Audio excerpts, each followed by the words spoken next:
Professor پال Dirac 1902 میں پیدا ہوئے۔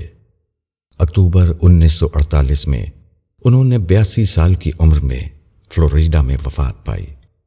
وہ جدید دور میں نیوٹن اور آئنسٹائن کے بعد سب سے زیادہ ممتاز سائنسدان سمجھے جاتے ہیں۔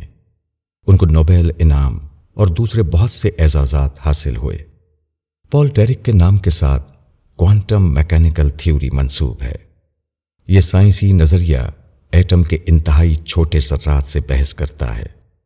انہوں نے سب سے پہلے اینٹی میٹر کی پیشن گوئی کی، جو بعد کو مزید تحقیقات سے ثابت ہو گیا۔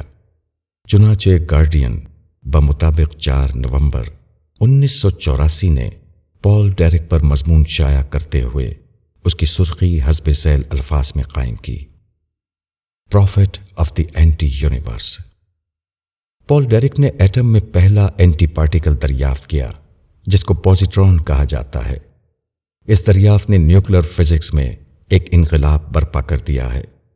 لوگ جب پال ڈیرک سے پوچھتے ہیں کہ آپ نے تحت ایٹم مادہ کی نوعیت کے بارے میں اپنا چونکا دینے والا نظریہ کیسے دریافت کیا، تو وہ بتاتے کہ وہ اپنے مطالعے کے کمرے میں اس طرح فرش پر لیٹ جاتے تھے کہ ان کا پاؤں اوپر رہتا تاکہ خون ان کے دماغ کی طرف دوڑے۔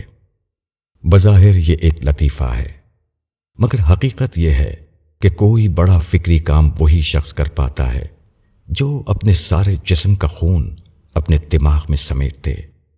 بیشتر لوگوں کا حال یہ ہوتا ہے کہ وہ اپنی قوت کو تقسیم کیے ہوئے ہوتے ہیں۔